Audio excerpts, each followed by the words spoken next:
Universe किसी घड़ी की तरह सही सही चलता है।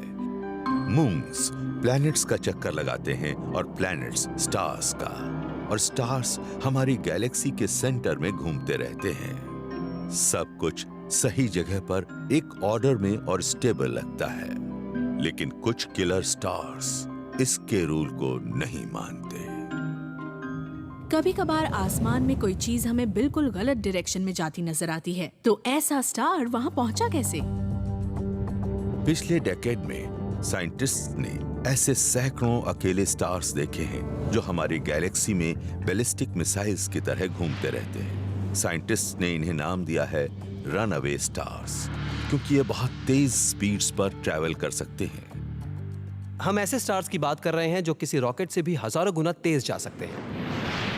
हाइपर वेलोसिटी वाली कोई भी चीज डेंजरस होती है, और हाइपर वेलोसिटी स्टार तो बहुत ज्यादा डेंजरस होता है। हॉट गैस की ये बॉल 1 मिलियन माइल्स चौड़ी है और हमारे कॉस्मिक बैकयार्ड से गुजर रही है। रनअवे स्टार्स तो बिना डायरेक्ट हिट किए भी नुकसान पहुंचा सकते हैं। इनका हमारे सोलर सिस्टम की आउटर लिमिट्स में आना भी अर्थ को तबाह करने के लिए काफी होगा।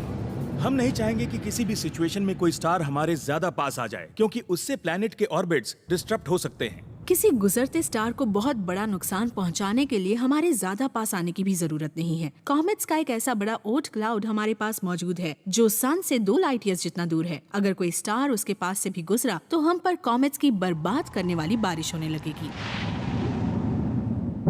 उस सोलर सिस्टम के सभी प्लैनेट्स या तो डिसरप्ट हो जाएंगे या फिर उस स्टार से टकरा जाएंगे, और मुझे लगता है कि उसके बाद कोई सोलर सिस्टम बचेगा ही नहीं। एस्ट्रोनॉमर्स ने इन रनअवे स्टार्स के पाथ्स को ट्रेस किया और पता चला कि उनमें से कई गैलेक्टिक सेंटर में थे। हमारी गैलेक्सी के बीच में हमें ऐसे कई स्टार्स दिखते हैं जो सेंट्रल ब्लैक होल के आसपास की ऑर्बिट में फंस गए हैं। इनमें तो नाराज बीज के किसी हाइव जैसी हलचल हो रही है। ये स्टार्स एक दूसरे के साथ ग्रेविटेशनली इंटरेक्ट करते हैं और कभी-कभी एक दूसरे को गैलेक्सी के पार फेंक भी देते हैं। ज्यादातर रनअवे स्टार्स हमें नुकसान नहीं पहुंचाते। ये गैलेक्टिक सेंटर से सीधे स्पेस की तरफ बढ़ जाते हैं, लेकिन कभी-कभी हमें ऐसे रनअवे स्टार्स अर्थ के काफी नजदीक भी नजर आते हैं। ईयर 2016 में एस्ट्रोनॉमर्स को अर्थ से सिर्फ 3000 लाइट ईयर्स की दूरी पर एक रोग स्टार नजर आया। इस स्टार की ट्रेजेक्टरी और कॉम्पोजिशन कुछ समझ में नहीं आ रहा था। एक स्टार है SDSS J1128, और ये अजीब है। ये अजीब इसलिए है क्योंकि एक तो ये गैलेक्सी में बहुत तेजी से मूव कर रहा है। ऑर्बिट में होता तो इसकी स्पीड इतनी ज्यादा नहीं होती। किसी चीज ने इसे जोरदार किक मारी है। पर साथ ही इसमें कुछ और भी अजीब बात है। ये स्टार काफी कुछ सन जैसा है, लेकिन इसमें काफी कार्बन है, और ये बात अजीब है। सन जैसे स्टार्स सिर्फ अपनी लाइफ साइकिल के आखिर में ही कार्बन प्रोड्यूस करते हैं, जब ये रेड जायंट्स बनने जितने बड़े हो जाते हैं। लेकिन ये स्टार अपने रेगुलर लाइफ टाइम में अपनी हाइड्रोजन बर्न कर रहा था और कार्बन से कवर्ड था, तो इसे क्या हुआ? साइंटिस्ट्स को अब लगता है कि कार्बन से भरा ये रनअवे स्टार एक वैम्पायर होगा जो अपने से कहीं बड़े सुपर जायंट स्टार के साथ एक बहुत ही क्लोज लेकिन बहुत फास्ट बाइनरी पार्टनरशिप में लॉक होगा।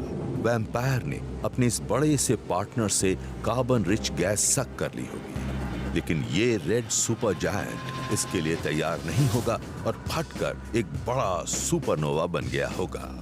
ब्लास्ट की इस फोर्स ने वैम्पायर को हिट किया होगा, लेकिन बहुत तेज ऑर्बिट स्पीड होने के कारण ये कार्बन वाला स्टार स्पेस में बहुत दूर तक उछल गया होगा। ये दो स्टार्स एक दूसरे के चारों तरफ बहुत तेजी से चक्कर लगा रहे हैं। जब इनमें से एक फटता है तो उसका ज्यादातर मास कम हो जाता है, और साथ ही साथ ग्रेविटी भी। इसमें लोअर मास स्टार से चिपके रहने लायक ग्रेविटी नहीं है, तो ये आसपास घूम रहे हैं। एक स्टार फटता है और दूसरा स्टार उछलकर गैलेक्सी में पहुंच जाता है, और बस सारी बात समझ में आ जाती है।